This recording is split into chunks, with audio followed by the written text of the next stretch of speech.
प्रभाग क्रमांक 22 इथे गुंडगिरीच्या माध्यमातून पैशाचा आमिष दाखवण्याचं काम त्या ठिकाणी भारतीय जनता पार्टीचे कार्यकर्ते हे करतायत आणि मी तुम्हाला या पुराव्यानिशी आजच्या या पत्रकार परिषदेमध्ये तुम्हाला दाखवू इच्छितो।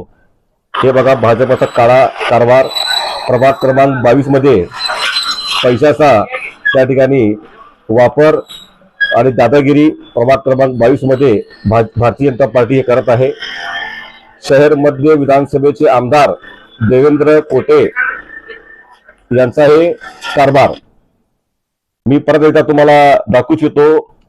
या राज्याचे मुख्यमंत्री व गृहमंत्री यांना मी विनंती करतो, लोकशाही पद्धतीने निवडणुका पारदर्शकपणे त्या ठिकाणी झाले पाहिजे। देवेंद्र दादा कोटेंना सुद्धा विनंती करतो की तुम्ही जनतेला असं पैशाचा आमिष व गुंडगिरी दादागिरी हे थांबवावी। जनतेने आता ठरवलेलं आहे की आता या ठिकाणी भारतीय जनता पक्षाला हद्दपार केल्याशिवाय जनता स्वस्थ बसणार नाहीये। कारण 57 ते 58 ठिकाणी भारतीय जनता पक्षाने आयात उमेदवारांना त्या ठिकाणी उमेदवारी दिलेली आहे।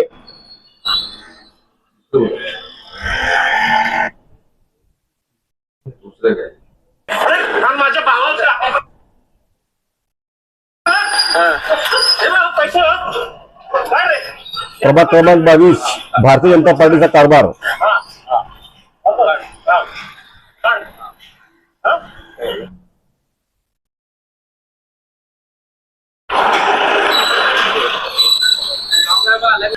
भारतीय जनता पक्षाच्या नेत्यांना मी सांगू इच्छितो, तुम्ही पैशाच्या बळावर जनतेला विकत घेऊ शकत नाही। पैशाच्या माध्यमातून तुम्ही मतदारांना विकत घेऊ शकत नाही। तुमच्या पक्षामध्ये भारतीय जनता पक्षामध्ये 58 आयात उमेदवारांना उमेदवारी दिली गेलेली होती आहे। स्थानिक कार्यकर्ते व पक्षनिष्ठ निष्ठावंत कार्यकर्त्यांना डावलून 58 आयात उमेदवारांना भारतीय जनता पक्षाने उमेदवारी दिलेली आहे। असा पैशाचा भडीमार त्या ठिकाणी भारतीय जनता पक्ष करत आहे।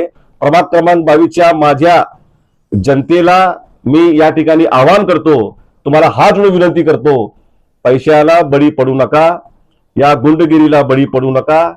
तुम्हाला जर पैशाची आमिष कोणी देत असेल तर तुम्ही निवडणूक निर्णय अधिकारी यांना तुम्ही ज्यांना तक्रार करा किंवा संबंधित पोलीस चौकीमध्ये जाऊन तुम्ही त्यांच्या विरोधात आपण ज्यांना तक्रार नोंद करावी।